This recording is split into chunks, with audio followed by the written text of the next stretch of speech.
Hello friends, എല്ലാവർക്കും സുഖമാണെന്ന് കരുതുന്നു. മല്ലു ഗീക്കിലെ ഒരു പുതിയ വീഡിയോയിലേക്ക് എല്ലാവരെയും സ്വാഗതം ചെയ്തുകൊള്ളുന്നു. അപ്പോൾ ഇന്നലത്തെ എൻ്റെ വീഡിയോ നിങ്ങളെല്ലാവരും കണ്ട് കാണുമെന്ന് ഞാൻ വിശ്വസിക്കുന്നു. ഞാൻ നമ്മുടെ ഓപ്പോ റെനോ 4 പ്രോയുടെ ഒരു അൺബോക്സിങ് വീഡിയോ ഇന്നലെ ഇട്ടിരുന്നു. പുതിയ ചാനലായതുകൊണ്ട് ആവശ്യത്തിൻ്റെ റെസ്പോൺസ് കിട്ടിയിരുന്നു. അപ്പോൾ എനിക്ക് തോന്നി 4 മാസം കഴിഞ്ഞിട്ട് വീഡിയോ കണ്ട് റെസ്പോൺസ് കുറവായിരിക്കുന്നു. ആവശ്യത്തിന് വ്യൂസൊക്കെ കിട്ടിയിട്ടുണ്ട്. അപ്പോൾ ഇന്നലെ എനിക്കൊരു കമൻറ്റ് കിട്ടിയിരുന്നു. ഓപ്പോ റെനോ 4 പ്രോ 34,990ക്കാണ് ആ ഫോൺ ലോഞ്ച് ചെയ്തത്. അപ്പോൾ അതിന് കോമ്പറ്റീഷൻ ആയ ഫോൺ ഏതാണെന്ന് എന്നോട് ചോദിച്ചിരുന്നു. അപ്പം ഇമ്മീഡിയറ്റ് ആയിട്ട് എനിക്ക് റെസ്പോൺസ് കിട്ടിയതെന്ന് വെച്ചാൽ കമൻറ്റിൽ തന്നെ എനിക്ക് റെസ്പോൺസ് കിട്ടിയിരുന്നു. വിവോ X50 എങ്ങനെയുണ്ടെന്ന് ചോദിച്ചിട്ടുണ്ട്. കാരണം അതിൻ്റെ സെയിം പ്രൈസാണ്, 34,990ലാണ് X50 സീരീസും തുടങ്ങുന്നത്. അപ്പം ഞാൻ അതിൻ്റെ ഒരു അൺബോക്സിങ്ങും വിവോ X50 പറ്റി ഒരു വീഡിയോ ചെയ്യാമെന്ന് ഞാൻ പറഞ്ഞിരുന്നു. പക്ഷേ ഒരു കാര്യം ഞാൻ മറന്നുപോയി. നമ്മുടെ കയ്യിൽ X50 സീരീസിൽപ്പെട്ട X50 ഇല്ല. നമ്മുടെ ഈ കിട്ടിയ ഫോൺ വിവോ X50 പ്രോയാണ്. അപ്പം X50 ഞാൻ വാങ്ങിച്ചത് റിവ്യൂ ചെയ്യാൻ നോക്കുന്നുണ്ട്.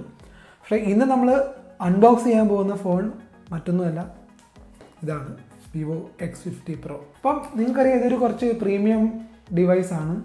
എന്നാൽ മിഡ് റേഞ്ച് സ്പെസിഫിക്കേഷൻസ് വേണമെങ്കിൽ പറയാം. അപ്പോൾ എന്തായാലും നമുക്ക് ഈ ബോക്സ് ഇതൊരു ട്രൂ അൺബോക്സിങ് അല്ല, ഓൾറെഡി അൺബോക്സ് ആയിരിക്കുന്ന ഒരു ഫോണാണ്. പക്ഷേ അകത്തെ സാധനങ്ങളൊന്നും നമ്മൾ മാറ്റിയിട്ടില്ല, എല്ലാം അതുവഴി തന്നെ അകത്തിരിപ്പുണ്ട്. അപ്പോൾ എന്തായാലും നമുക്ക് ഇതിൻ്റെ അൺബോക്സിങ്ങിലേക്ക് കടന്ന് ഇതിൻ്റെ ഉള്ളിൽ എന്തൊക്കെയാണ് ബോക്സിൽ കിട്ടുന്നത്, ഫോണിൻ്റെ സ്പെസിഫിക്കേഷൻസ് എങ്ങനെയാണ്, അതിൻ്റെ ഡിസൈൻ എങ്ങനെയാണെന്നൊക്കെ നമുക്ക് ഈ അൺബോക്സിങ് വീഡിയോയിൽ കണ്ടു കളയാം. അപ്പോൾ നമുക്ക് നേരെ അൺബോക്സിങ്ങിലേക്ക് പോകാം. അപ്പം ഇതാണ് നമ്മുടെ വിവോ X50 പ്രോയുടെ ബോക്സ്.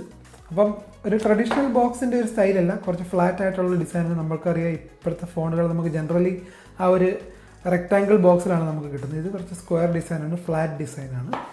അപ്പോൾ ഇത് ഓൾറെഡി അൺബോക്സ് ചെയ്ത ഫോണാണ്. അപ്പോൾ നമുക്ക് സീലൊന്നും ബ്രേക്ക് ചെയ്യേണ്ട ആവശ്യമില്ല. എന്തായാലും നമുക്ക് ഇതിൻ്റെ ബാക്ക് പാനലിൽ, കവറിൻ്റെ ബാക്ക് പാനലിൽ എന്തൊക്കെ എഴുതിയിട്ടുണ്ടെന്ന് നോക്കാം. ഇവിടെ വേറെ ഡീറ്റെയിൽസ് ഒക്കെയാണ്. നമ്മുടെ മെയ്ഡ് ഇൻ ഇന്ത്യ ഫോൺ തന്നെയാണ്, അസംബിൾഡ് ഇൻ ഇന്ത്യ എന്ന് വേണമെങ്കിലാണ് നമ്മളത് കൂടുതൽ അക്യുറേറ്റ് ആയിട്ട് പറയാവുന്നത്. ഇവിടെ നമുക്കറിയാം ഇത് 8GB 256GB വെർഷനാണ്. വേറെ പ്രൈസൊക്കെ അവർ മായ്ച്ചു കളഞ്ഞിട്ടുണ്ട്. അപ്പോൾ എന്തായാലും നമുക്ക് ബോക്സ് ഒന്ന് തുറന്നു നോക്കാം. അപ്പോൾ ബോക്സ് നമ്മൾ തുറന്ന് ആദ്യം തന്നെ നമുക്ക് ഇവിടെ നമ്മുടെ ഫോൺ കാണാം. അത് നമ്മൾക്ക് തൽക്കാലം സൈഡിലേക്ക് മാറ്റി വെച്ചിട്ട് ബാക്കി കാര്യങ്ങളിലേക്ക് കിടക്കാം. ഈ ഒരു കവർ എടുത്തു കഴിഞ്ഞ് നമുക്കിവിടെ കാണുന്നത് ചാർജർ ആദ്യം തന്നെ നമുക്ക് കാണാൻ പറ്റും. അപ്പോൾ ഇത് 33 വാട്ട് വിവോയുടെ ഫ്ലാഷ് ചാർജ് സപ്പോർട്ടുള്ള 33 വാട്ട് ചാർജറാണ് നമുക്കിവിടെ കിട്ടുന്നത്. ഇതിൻ്റെ തന്നെ കേബിൾ ഈ സൈഡിൽ. ഇത് ഇയർഫോൺസ് ആണ്. അപ്പം ഇത് ഇന്നിയർ ടൈപ്പ് ആണെന്നാണ് എനിക്ക് തോന്നുന്നത്. ഇന്നിയർ ടൈപ്പല്ല, നമുക്ക് നമ്മുടെ ആപ്പിളിൻ്റെ ബഡ്സ് സ്റ്റൈലിലുള്ള ഒരു ഇയർഫോണാണ്. അത് ഞാൻ എടുത്ത് കാണിക്കാം. അല്ല, അപ്പോൾ ഇന്നിയർ ടൈപ്പ് തന്നെയാണ്. അപ്പോൾ ആ ഒരു പുറത്തു നിന്ന് നമുക്ക് നോക്കുമ്പം ആദ്യം ബോക്സിങ് എടുക്കാൻ നോക്കിയപ്പോൾ ഒരു ആപ്പിൾ സ്റ്റൈൽ എന്ന് തോന്നിയെങ്കിലും അകത്ത് നമുക്ക് ഇവിടെ ഇയർ പ്ലഗ്സ് ഒക്കെ ഉണ്ട്. വിവോ ഒരു കേസ് ഇതിൻ്റെ കൂടെ ഇൻക്ലൂഡ് ചെയ്യുന്നുണ്ട്. അപ്പം ഓപ്പോയും വിവോയും ഒക്കെ അവരുടെ എല്ലാ മോഡൽസിൻ്റെ കൂടെ ഇപ്പോൾ പ്ലാസ്റ്റിക് കേസ് ഇൻക്ലൂഡ് ചെയ്യാറുണ്ട്. ഇത് കുറച്ച് ഡോക്യുമെൻറ്റേഷൻസ് ആണ്. സിം ഇജക്ടർ ടൂളുണ്ട്, മാനുവലും ക്വിക്ക് സ്റ്റാർട്ട് ഗൈഡും, ഇവിടെ സാർ വാല്യൂ ഒക്കെ എഴുതിയിട്ടുണ്ട്. നിങ്ങൾക്ക് അത് കാണണമെങ്കിൽ വീഡിയോ പോസ് ചെയ്ത് നോക്കാം. പിന്നെ സ്പെസിഫിക്കേഷൻ, ഞാൻ ആദ്യമായിട്ടാണ് നമ്മുടെ ഡോക്യുമെൻറ്റേഷനിൽ സ്പെസിഫിക്കേഷൻസ് കാണുന്നത്. വിവോ 2006 ആണ് എൻ്റെ മോഡൽ നമ്പർ. പിന്നെ ക്യാമറ സ്പെസിഫിക്കേഷൻസും ബാറ്ററി കപ്പാസിറ്റിയും എല്ലാം അവിടെ എഴുതിയിട്ടുണ്ട്. ഇതാണ് നമ്മുടെ ചാർജിങ് കേബിൾ. 50,000ൻ്റെ ഫോണാണ്. അപ്പോൾ എന്തായാലും USB Type-C ചാർജിങ് സപ്പോർട്ട് കാണും. അപ്പോൾ ഇതൊക്കെയാണ് നമുക്ക് നമ്മുടെ വിവോ X50 പ്രോൻ്റെ ബോക്സിൽ നമുക്ക് കിട്ടുന്നത്. ഇനി നമുക്ക് മെയിൻ കാര്യത്തിലേക്ക് കിടക്കാം, ഫോൺ. അപ്പോൾ ഇതാണ് നമ്മുടെ വിവോ X50 പ്രോ. അപ്പോൾ നമ്മൾ വിവോ X50 പ്രോ ആ പ്ലാസ്റ്റിക് കവറിനുള്ളിൽ എടുത്തു കഴിഞ്ഞാൽ തന്നെ ആദ്യം നോട്ടീസ് ചെയ്യുന്ന ഇതിൻ്റെ ഡിസൈൻ ആസ്പെക്റ്റാണ്. നല്ല ബ്യൂട്ടിഫുൾ ആയിട്ടുള്ള കളറാണ് നമുക്ക് ആദ്യം തന്നെ കാണാൻ പറ്റുന്നത്. അപ്പോൾ ഒരു കളറിൽ മാത്രമേ ഈ ഫോൺ നമുക്കിപ്പം ഇന്ത്യയിൽ അവൈലബിൾ ഉള്ളൂ. ആൽഫ ഗ്രേ എന്നാണ് വിവോ ഇതിനെ വിളിക്കുന്നത്. അപ്പോൾ നമുക്ക് ഇതിൻ്റെ റിയർ നമുക്ക് കാണാൻ പറ്റും. നല്ല ബ്യൂട്ടിഫുൾ ആയിട്ടുള്ള ഡിസൈനാണ്. നമുക്കിവിടെ കിട്ടുന്ന ഒരു ക്വാഡ് ക്യാമറ സെറ്റപ്പാണ് നമുക്കിവിടെ കിട്ടുന്നത്. അതിൻ്റെ ഡീറ്റെയിൽസിലേക്ക് ഞാൻ പോകാം. അപ്പോൾ നിങ്ങൾ ഇതിൻ്റെ ഒരു ലുക്കും അതിൻ്റെ ഒരു ഫീൽ നോക്കിക്കഴിഞ്ഞാൽ നമുക്ക് അറിയാൻ പറ്റും. നല്ല പ്രീമിയം ഡിസൈൻ തന്നെയാണ്. ഫ്രണ്ടിലേക്ക് പോകുമ്പോൾ നമുക്കൊരു കർവ്ഡ് ഡിസ്പ്ലേ ആണ് കിട്ടുന്നത്. 6.56 inch AMOLED 3D curve display ആണ് നമുക്കിവിടെ കിട്ടുന്നത്. 90 Hz റിഫ്രഷ് റേറ്റും 180 Hz ടച്ച് സാമ്പിളിംഗ് റേറ്റും പിന്നെ HDR10 സർട്ടിഫൈഡ് ഡിസ്പ്ലേ ആണ്. അപ്പം ഡിസ്പ്ലേ സൈസ് വെച്ച് നമുക്ക് നോക്കുവാണെങ്കിൽ X50യും X50 Proയും സെയിം ഡിസ്പ്ലേ സൈസാണ്. പക്ഷേ X50 Proയിലെ വ്യത്യാസം എന്താണെന്ന് വെച്ചാൽ നമുക്കിവിടെ ഒരു കർവ്ഡ് ഡിസ്പ്ലേ ആണ് കിട്ടുന്നത്. പിന്നെ നമുക്കിവിടെ കാണാൻ പറ്റും ബോട്ടമൊക്കെ നല്ല ഫ്ലാറ്റ് ആയിട്ടുള്ള ഡിസൈനാണ്. ഇവിടെ നമ്മുടെ ടൈപ്പ് സി പോർട്ടാണ്, സ്പീക്കർ ഗ്രില്ലുണ്ട്, സിം ട്രേ ഇവിടെയാണ്. പിന്നെ സൈഡിലേക്ക് പോകുമ്പോൾ നമുക്ക് ഈ സൈഡ് കംപ്ലീറ്റ്ലി ബ്ലാങ്ക് ആണ്. ഈ സൈഡിലാണ് നമുക്കിവിടെ വോളിയം ബ്രോക്കറും പവർ ബട്ടണും ബാക്കി കാര്യങ്ങളും കിട്ടുന്നത്. പിന്നെ മേളിൽ പോകുമ്പോൾ നമുക്കിവിടെ ഇവിടെ ഒരു സെക്കൻഡറി മൈക്രോഫോൺ മാത്രമേ ഉള്ളൂ.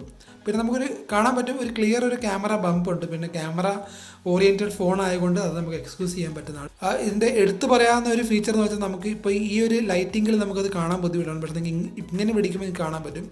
ഇതിൻ്റെ മെയിൻ ക്യാമറ എന്ന് വെച്ചാൽ നമുക്കിവിടെ കിട്ടുന്നത് 48 മെഗാപിക്സൽ IMX598 സെൻസറാണ് ഇത് യൂസ് ചെയ്യുന്നത്. Vivo X50യിലും സെയിം സെൻസർ തന്നെയാണ്. നല്ല അതിൻ്റെ ലെൻസ് നമുക്ക് കാണാൻ പറ്റും, നല്ല വലിപ്പമുള്ള ലെൻസാണ്. അപ്പോൾ ഇതിൻ്റെ ഏറ്റവും വലിയ എടുത്തു പറയുന്ന ഒരു ഫീച്ചർ എന്ന് വെച്ചാൽ ഗിംബൽ സ്റ്റെബിലൈസേഷനാണ് അവർ വിവോ പറയുന്നത്. അപ്പം അത് നമുക്ക് ആക്ച്വലി റിയൽ ലൈഫ് ടെസ്റ്റ് ചെയ്ത് കഴിഞ്ഞ് നമുക്ക് അതിൻ്റെ എഫക്റ്റീവ്നെസ് എങ്ങനെയുണ്ടെന്ന് നമുക്ക് പറയാൻ പറ്റും. പിന്നെ അത് കൂടാതെ നമുക്ക് കിട്ടുന്ന സെക്കൻഡറി ഒരു 13 മെഗാപിക്സൽ സെക്കൻഡ് ക്യാമറയാണ്. ഇതാണ് നമ്മുടെ 13 മെഗാപിക്സൽ പോർട്രേറ്റ് ക്യാമറ എന്നാണ് വിവോ ഇതിനെ വിളിക്കുന്നത്. 50mm പ്രൈം ലെൻസിൻ്റെ ഒരു ഈക്വാലൻറ്റ് ഫോട്ടോ ബാക്ക്ഗ്രൗണ്ട് ബ്ലറോട് കൂടി ഇതിന് എടുക്കാൻ പറ്റുമെന്നാണ് നമ്മളോട് വിവോ പറഞ്ഞിരിക്കുന്നത്. പിന്നെ നമുക്ക് കിട്ടുന്ന തേർഡ് ക്യാമറ 8 മെഗാപിക്സൽ, ഈ കാണുന്നത് 8 megapixel super wide angle camera plus ഒരു മാക്രോ ക്യാമറയാണ്. അല്ല, ഈ രണ്ട് ഫീച്ചേഴ്സും ഒരു ക്യാമറയിലാണ് അവർ അഡ്ജസ്റ്റ് ചെയ്തിരിക്കുന്നത്, അൾട്രാ വൈഡ് ആംഗിളും സൂപ്പർ മാക്രോ മോഡലും. പിന്നെ അവസാനമായിട്ട് നമ്മൾ ഇവിടെ കാണുന്നതാണ് നമ്മുടെ പെരിസ്കോപ്പ് ക്യാമറ. അപ്പോൾ ഇവിടെ നമുക്ക് കിട്ടുന്നത് 5x ഒപ്റ്റിക്കൽ സൂമും പിന്നെ 60x ഹൈപ്പർ സൂം എന്ന് വെച്ചാൽ അതൊരു ഡിജിറ്റൽ സൂമിൻ്റെ ഒരു വെർഷൻ തന്നെയാണ്. അപ്പം ഈ ലാസ്റ്റ് നമ്മൾ കാണുന്നതാണ് നമ്മുടെ Periscope 5x optical zoom camera. അപ്പോൾ ഇതൊക്കെയാണ് അതിൻ്റെ മെയിൻ ക്യാമറ ഫീച്ചേഴ്സ്. ഇനി നമുക്ക് ഫോൺ ഒന്ന് ഓൺ ചെയ്ത് നോക്കാം. അപ്പോൾ നമ്മളിത് ഇൻ ഹാൻഡ് ഫീൽ നമ്മൾ പറയുകയാണെങ്കിൽ നല്ല പ്രീമിയമാണ്. ഇപ്പോൾ ഇന്നലെ നിങ്ങൾ കണ്ട ഓപ്പോ റെനോ 4 Pro വെച്ച് അപേക്ഷിച്ച് നോക്കുകയാണെങ്കിൽ ഇത് കുറച്ചുകൂടെ ഒരു പ്രീമിയം ഫീൽ എന്തായാലും നിങ്ങൾക്ക് നൽകുന്നതാണ്. പക്ഷേ ബാക്ക് ഗ്ലാസ് ക്ലാഡ് ആയതുകൊണ്ട് കുറച്ച് സ്ലിപ്പറിയാണ്. അപ്പോൾ എന്തായാലും നിങ്ങൾക്ക് ഇത് കേസ് ഇടാതെ നിങ്ങൾക്ക് ഇത് യൂസ് ചെയ്യാൻ പറ്റില്ല. അപ്പം ഇത് സെറ്റപ്പ് സ്ക്രീനിലേക്ക് നമ്മൾ വന്നിരിക്കുകയാണ്. ഇവിടെ നമുക്ക് ആദ്യം തന്നെ കാണാൻ പറ്റും ഫൺ ടച്ച് OS ആണ് വിവോയുടെ ഇത് റൺ ചെയ്യുന്നത്. അപ്പോൾ എന്തായാലും നമുക്ക് ബാക്കി സെറ്റപ്പ് കാര്യങ്ങളിലേക്ക് കിടക്കാം. അപ്പോൾ നമ്മുടെ സെറ്റപ്പ് എല്ലാം കഴിഞ്ഞിരിക്കുകയാണ്. നമ്മളിപ്പം ആദ്യം തന്നെ നമുക്ക് കാണാൻ പറ്റും നമ്മൾ ഹോം സ്ക്രീനിലേക്ക് എത്തിയിരിക്കുകയാണ്. അപ്പം ഫൺ ടച്ച് OS എനിക്ക് അത്രയ്ക്ക് അങ്ങോട്ട് ഇഷ്ടമുള്ള ഒരു സോഫ്റ്റ്വെയർ അല്ല എന്ന് ഞാൻ ഓണസ്റ്റായിട്ട് ഇപ്പോൾ തന്നെ പറയാം. ഇതും നമ്മുടെ ഫൺ ടച്ച് OSഉം കളർ OSഉം ഏകദേശം ഈക്വൽ ഒരു രീതിയിൽ സ്റ്റാർട്ട് ചെയ്തതാണെങ്കിലും ഇപ്പം നമ്മൾ നോക്കുകയാണെങ്കിൽ കളർ OS നല്ല ഇമ്പ്രൂവ്മെൻ്റ് ഉണ്ട്. പക്ഷേ ഫൺ ടച്ച് OS ഞാൻ കുറേ നാളായിട്ട് യൂസ് ചെയ്തിട്ടില്ല. അവസാനം യൂസ് ചെയ്ത ഫോൺ നമ്മുടെ ഈ ചാനലിൽ തന്നെ അൺബോക്സ് ചെയ്ത ഫോൺ Vivo V17 Pro, ആ ഫോണാണ് ഞാൻ അവസാനമായിട്ട് ഇവിടെ ഫൺ ടച്ച് OS യൂസ് ചെയ്തത്. അപ്പോൾ എന്തായാലും നമുക്ക് ഇവിടെ ഒരു ആപ്പ് ഡ്രോവറൊക്കെ കിട്ടുന്നുണ്ട്. അപ്പോൾ അതുകൊണ്ട് കുറച്ച് അല്ലെങ്കിൽ നേരത്തെ നമുക്കൊരു ആപ്പ് ഡ്രോവർ എന്ന് പറഞ്ഞൊരു പരിപാടി വിവോയും കളർ OS രണ്ടും നൽകാറില്ലായിരുന്നു. പിന്നെ നമുക്ക് ഇനി പെട്ടെന്ന് നമ്മൾ യൂഷ്വൽ സെറ്റിങ്സിൽ പോയി ഇതിൻ്റെ ബാക്കി കാര്യങ്ങളിലേക്ക് നമുക്ക് കടക്കാം. അപ്പം അബൌട്ട് ഫോൺ സെറ്റിങ്സിൽ നമുക്ക് പോയി നോക്കുമ്പോൾ കാണാൻ പറ്റും ഫൺ ടച്ച് OS. ബാക്കി ഡീറ്റെയിൽസ് ഇവിടെയുണ്ട്. ഫൺ ടച്ച് OS വെർഷൻ 10.5 ആണ് ഇത് റൺ ചെയ്യുന്നത്. ആൻഡ്രോയിഡ് വെർഷനും 10 ആണ്. പ്രോസസ്സർ ഇവിടെ ക്ലിയർ ആയിട്ട് എഴുതിയിട്ടുണ്ട്, സ്നാപ്ഡ്രാഗൺ 765G. അപ്പോൾ ഞാൻ ഈ കാര്യം പറയാൻ മറന്നുപോയി. നമ്മുടെ Vivo X50യിൽ നമുക്ക് കിട്ടുന്നത് സ്നാപ്ഡ്രാഗൺ 730 പ്രോസസ്സറാണ്. പിന്നെ ബാക്കി ആൻഡ്രോയിഡ് പാച്ച് ഇതൊക്കെ ഞാനിപ്പോൾ ഓൺ ചെയ്തതേ ഉള്ളൂ. അപ്ഡേറ്റ് ചെയ്ത് കഴിഞ്ഞാൽ നമുക്ക് മനസ്സിലാക്കാൻ പറ്റും ഇതിൻ്റെ വേറെ അപ്ഡേറ്റ് കിട്ടിയിട്ടുണ്ടോ ഇല്ലയോ എന്ന്. വൈഫൈയിൽ കണക്ട് ചെയ്ത് നമുക്കത് പിന്നെ നോക്കാം. ഇനി നമുക്ക് ക്യാമറയിലേക്ക് കിടക്കാം. ഇതാണ് നമ്മുടെ മെയിൻ ക്യാമറ UI. അപ്പം നമ്മൾ ബൈ ഡീഫോൾട്ട് നമ്മൾ ഫോട്ടോ മോഡിലാണ് നമ്മൾ ആദ്യം കിടക്കുന്നത്. ഇവിടെ നമുക്ക് പെട്ടെന്ന് ക്വിക്കായിട്ട് തന്നെ സൂപ്പർ വൈഡ് ആംഗിൾ മോഡിലും ഒരു ബോക്കെ മോഡ് എന്ന് വെച്ചാൽ അത് 50mm ലെൻസിലേക്ക് നമുക്ക് മാറാൻ പറ്റും. പിന്നെ സൂപ്പർ മാക്രോ മോഡിലേക്കും പെട്ടെന്ന് തന്നെ പോകാൻ പറ്റുന്ന ഇവിടെ ഓപ്ഷനുണ്ട്. പിന്നെ ഒരു കാര്യം ഞാൻ ശ്രദ്ധിച്ചിരിക്കുന്നത്, നമ്മൾ ഈ ക്യാമറ യൂസ് ചെയ്യുമ്പോൾ എവിടെയെങ്കിലും പോയിന്റ് ചെയ്യുമ്പം ഏറ്റവും ആപ്റ്റായിട്ടുള്ള ക്യാമറ ഓപ്ഷൻ നമ്മൾ വിവോ തന്നെ സജസ്റ്റ് ചെയ്യാറുണ്ട്. അപ്പോൾ അതൊരു നല്ലൊരു ഫീച്ചറാണ്. അപ്പോൾ നിങ്ങളൊരു നല്ലൊരു ബ്യൂട്ടിഫുൾ ആയിട്ടുള്ള സ്ഥലത്താണ് നിൽക്കുന്നതെങ്കിൽ അത് സൂപ്പർ വൈഡ് ആംഗിൾ മോഡ് ഓട്ടോമാറ്റിക്കായിട്ട് സെലക്ട് ചെയ്യാൻ നിങ്ങളെ പ്രോംപ്റ്റ് ചെയ്യും. പിന്നെ ബാക്കി നമുക്ക് ഇവിടെ കാണാൻ പറ്റും പോർട്രേറ്റ് മോഡ് ഇവിടെ ഡെഡിക്കേറ്റഡ് ഉണ്ട്. പിന്നെ ബ്യൂട്ടി മോഡ് എന്തായാലും ഓപ്പോയോ വിവോ ഫോണുകളിലും ബ്യൂട്ടി മോഡ് എന്തായാലും ഉറപ്പാണ്. പോസ്ചർ മോഡ് എന്താണെന്ന് ഞാൻ ചെക്ക് ചെയ്തിട്ട് എനിക്ക് പറയാൻ പറ്റും. ഇവിടെ കുറച്ച് ഫിൽറ്റേഴ്സും ബാക്കി ഒത്തിരി ഓപ്ഷൻസ് ഉണ്ട്. അത് ഞാൻ ക്യാമറ റിവ്യൂവിൽ ഞാൻ ഡീറ്റെയിൽ ആയിട്ട് പറയുന്നതാണ്. പിന്നെ നമുക്ക് പോർട്രേറ്റ് മോഡിൻ്റെ തൊട്ടപ്പുറത്ത് നമുക്ക് കാണാൻ പറ്റിയ ഒരു ഡെഡിക്കേറ്റഡ് നൈറ്റ് മോഡ് ഇവർ കൊടുത്തിട്ടുണ്ട്. അപ്പോൾ നൈറ്റ് മോഡ് ഞാൻ യൂസ് ചെയ്താലേ എനിക്ക് അതിനെക്കുറിച്ച് കമൻറ്റ് ചെയ്യാൻ പറ്റും. എന്നാലും നമുക്കിവിടെ കാണാൻ പറ്റും, നമുക്കിവിടെ 1x സൂം ചെയ്ത് നൈറ്റ് മോഡിൽ ഫോട്ടോസ് എടുക്കാനുള്ള ഓപ്ഷൻ ഉണ്ട്. അപ്പോൾ നമുക്ക് അവൈലബിൾ ആയ ഓപ്ഷൻ 1x 2x 5x പിന്നെ അൾട്രാ വൈഡ് ആംഗിൾ മോഡും ഉണ്ട്. അപ്പോൾ എന്തായാലും ഇതായിരുന്നു നമ്മുടെ നൈറ്റ് മോഡ്. പിന്നെ ഇത് കൂടാതെ ഫോട്ടോ പിന്നെ വീഡിയോ മോഡ് നമുക്ക് പോയി നോക്കാം ഇവിടെ എന്തൊക്കെ ഓപ്ഷൻസ് ഉണ്ടെന്ന്. അപ്പം ആദ്യം നമുക്കൊന്ന് സെറ്റിങ്സിൽ പോയി നോക്കാം. ഗിംബൽ കാലിബ്രേഷൻ ഓപ്ഷൻ ഉണ്ട്, അത് ഞാൻ ഇതുവരെ യൂസ് ചെയ്തിട്ടില്ല, അത് നമുക്ക് പിന്നെ നോക്കാം. Countdown option, framing lines, AI scene recognition, portrait framing, stabilization, പിന്നെ ഷട്ടർ ഓപ്ഷൻ ഉണ്ട്, touch, voice, palm. Video resolution നമുക്ക് കാണാൻ പറ്റും. Video resolution 4K 1080p 720p option ഒക്കെ നമുക്കിവിടെ ഉണ്ട്. ഞാനിത് 4Kയിൽ വെക്കുകയാണ്. Frame rate 30 FPS 60 FPS സപ്പോർട്ടുണ്ട്. അപ്പോൾ 4Kയിൽ നമുക്ക് 60 FPS സപ്പോർട്ട് ഇവിടെ കിട്ടുന്നതാണ്. പിന്നെ ഇത് കോഡെക് ഓപ്ഷൻ ഇവിടെ ഉണ്ട്. അപ്പോൾ എന്തായാലും പിന്നെ നമ്മൾ മോറിലേക്ക് പോകുമ്പോൾ ഇതൊക്കെ ഇഷ്ടം പോലെ ഓപ്ഷൻസ് ഉണ്ട്. 48 മെഗാപിക്സൽ മോഡ്, ഒരു panorama mode, live photo, slow motion, time lapse, dedicated pro mode, AR stickers, Jovi vision, super moon മോഡുണ്ട്.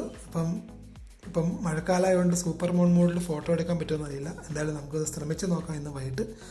Pro mode, ഒരു സ്പോർട്സ് മോഡുണ്ട്, സ്റ്റാറി സ്കൈ മോഡ്. ഇവിടെ നമുക്ക് ഡെഡിക്കേറ്റഡ് HDR ടോഗിൾ ഉണ്ട്. ഇത് വെച്ച് നമുക്ക് HDR ഓൺ ചെയ്യാം, ഓഫ് ചെയ്യാം, ഓട്ടോയിലേക്ക് വെക്കാം. അപ്പോൾ നിങ്ങൾ ഇത്ര നേരം കണ്ടത് നമ്മുടെ Vivo X50 Proയുടെ അൺബോക്സിങ് വീഡിയോ ആണ്. അപ്പോൾ എനിക്ക് ഒരു കാര്യം പറയാനുള്ളതെന്ന് വെച്ചാൽ ഈ X50 Pro ഫോൺ നല്ലതൊക്കെ തന്നെയാണ്, പക്ഷേ ഇതിൻ്റെ പ്രൈസിങ് ആണ് പ്രശ്നം. നമുക്ക് ഈ ഫോൺ കിട്ടുന്നത് 50,000 ആണ്. 49,990 ആണ് ഇതിൻ്റെ ഇപ്പോഴത്തെ ഇന്ത്യൻ പ്രൈസ്. ഓൾമോസ്റ്റ് 50,000 റുപ്പീസ് നമുക്ക് ഈ ഫോൺ മേടിക്കാൻ കൊടുക്കേണ്ടി വരും. അപ്പോൾ 50,000 നമുക്കിപ്പോൾ നോക്കുകയാണെങ്കിൽ മാർക്കറ്റിൽ ഇഷ്ടംപോലെ ഓപ്ഷൻസ് ഉണ്ട്. നമുക്ക് OnePlus 8 നമുക്ക് കിട്ടും. 44,000 എനിക്ക് തോന്നുന്നത് OnePlus 8 സീരീസ് തുടങ്ങുന്നത്. OnePlus 8 ഉണ്ട്. OnePlus 8ൻ്റെ പ്രീമിയം വെർഷനായ 47,000 എനിക്ക് തോന്നുന്നു. 12GB റാമും 256GB, അതോ 512GB ആണെന്ന് എനിക്ക് ഓർമ്മയില്ല. അപ്പം നമുക്ക് പ്രീമിയം OnePlusൻ്റെ ഓപ്ഷൻ സ്നാപ്ഡ്രാഗൺ 865 പ്രോസസ്സർ കൂടിയുള്ള ഫോൺ നമുക്ക് 50,000 താഴെ നമുക്ക് കിട്ടുന്നുണ്ട്. അപ്പോൾ ആ ഒരു ഓപ്ഷൻ അവൈലബിൾ ഉള്ളപ്പോൾ നമുക്ക് ഈ ഫോൺ എത്ര പേര് വാങ്ങിക്കും എന്ന കാര്യം എനിക്കൊരു ഡൗട്ടാണ്. എന്തായാലും പ്രീമിയം ലുക്ക് എന്തായാലും ഉണ്ട്. പിന്നെ ഓക്സിജൻ OS, OnePlusൻ്റെ ഓക്സിജൻ OS എന്തായാലും ഇതിനേക്കാളും സുപ്പീരിയർ ആണെന്ന് അതെല്ലാവരും എഗ്രി ചെയ്യുന്നതാണ്. പിന്നെ അതുകൂടാതെ നമുക്ക് വേറെ ഒത്തിരി ഓപ്ഷൻസ് ഈ പ്രൈസിനേക്കാളും താഴെ നമുക്ക് കിട്ടുന്നതാണ്. സാംസങ്ങിൽ തന്നെ ഗാലക്സി S10 ലൈറ്റ് നമുക്ക് ഓൾമോസ്റ്റ് 45,000 നമുക്ക് കിട്ടുന്നതാണ്. അപ്പോൾ അതിൽ നമുക്ക് സ്നാപ്ഡ്രാഗൺ 855 ചിപ്സെറ്റാണ് കിട്ടുന്നത്. ഇതിനേക്കാളും നല്ല പ്രോസസ്സറാണ്, പ്രീമിയം പ്രോസസ്സറാണ്. അപ്പോൾ അതൊക്കെ നമ്മൾ നോക്കുകയാണെങ്കിൽ ഇത് കുറച്ച് ഓവർ പ്രൈസ് എന്തായാലും ആണ്. അപ്പം ഇത് കുറച്ച് നാളുകൂടെ കഴിഞ്ഞ് ഇതിൻ്റെ പ്രൈസ് ഒന്ന് കുറഞ്ഞ് കുറച്ച് അഫോർഡബിൾ ആയിക്കഴിഞ്ഞ് ഞാൻ ടോട്ടലി റെക്കമെൻഡ് ചെയ്യുന്നൊരു ഫോണാണ്. സപ്പോസ് ഒരു 35 ഫോൺ കിട്ടുവാണെങ്കിൽ നല്ലൊരു ഡീലാണെന്ന് വേണമെങ്കിൽ പറയാം. പക്ഷേ ഒരു 50,000 നമ്മൾ പോകുമ്പോൾ അത് ഒരു നല്ല ഡീലാണെന്ന് എനിക്ക് സംശയമാണ്. അതുകൂടാതെ നമുക്ക് ഷവോമിയുടെ Mi 10 നമുക്ക് 50,000 കിട്ടുന്നതാണ്. അതുവരെ നമ്മൾ ഓവർ പ്രൈസ് ആണ് പറഞ്ഞിരിക്കുന്നത്. അപ്പോൾ അത് സ്നാപ്ഡ്രാഗൺ 865 ആണ് അതിൽ കിട്ടുന്നത്. എന്തായാലും എന്നിട്ട് നമ്മൾ ഓവർ പ്രൈസ് എന്ന് പറഞ്ഞിട്ട് ആ സെയിം പ്രൈസിനാണ് നമുക്ക് ഒരു സ്നാപ്ഡ്രാഗൺ 765G ഉള്ള ഒരു ഫോൺ നമുക്ക് സെയിം പ്രൈസിന് കിട്ടുന്നത്. അപ്പോൾ എന്തായാലും താല്പര്യമുള്ളവർക്ക് ഇത് വാങ്ങാം. റെക്കമെൻഡഡ് ഫോൺ തന്നെയാണ്, പക്ഷേ ഓവർ പ്രൈസ് ആണ് എന്നുള്ള കാര്യം ഉറപ്പാണ്. അപ്പോൾ എന്തായാലും ഈ വീഡിയോയുടെ അവസാനം നിങ്ങൾക്ക് ഈ ഡിസ്ക്രിപ്ഷനിൽ ഇതിൻ്റെ ഫോട്ടോസുമായിട്ടുള്ള ഒരു ലിങ്ക് ഞാൻ ഇടുന്നതാണ്. അപ്പോൾ അതിൽ വെച്ച് നിങ്ങൾക്ക് ഫോട്ടോസിൻ്റെ ക്വാളിറ്റി ഒന്ന് മെച്ചർ ചെയ്യാം. ലോ ലൈറ്റ് ഫോട്ടോസ് കാണില്ല, കാരണം ഇതിനിപ്പോൾ അൺബോക്സ് ചെയ്തതേ ഉള്ളൂ. വൈകിട്ടേ എനിക്കിത് എടുക്കാൻ പറ്റും. ആ ലിങ്കിൽ തന്നെ ഞാൻ പിന്നെ ലോ ലൈറ്റ് ഫോട്ടോസ് എടുത്തു കഴിഞ്ഞ് അത് അപ്ഡേറ്റ് ചെയ്യുന്നതാണ്. അപ്പോൾ എന്തായാലും ഈ സെക്കൻഡ് വീഡിയോ നമ്മുടെ ബ്രേക്കിന് ശേഷമുള്ള സെക്കൻഡ് വീഡിയോ ആണ്. അതെനിക്ക് ഇഷ്ടപ്പെട്ടെന്ന് കരുതുന്നു.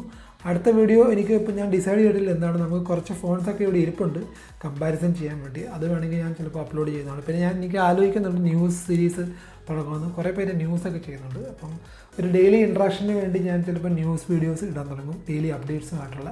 അപ്പോൾ എന്തായാലും ഇതുവരെ അങ്ങനെ പ്രോപ്പറായിട്ട് പ്ലാനൊന്നും ചെയ്തിട്ടില്ല. അപ്പോൾ എന്തായാലും ഈ വീഡിയോ നിങ്ങൾക്ക് ഇഷ്ടപ്പെട്ടെന്ന് കരുതുന്നു. അടുത്ത വീഡിയോയിൽ കാണുന്നവരെ ബൈ.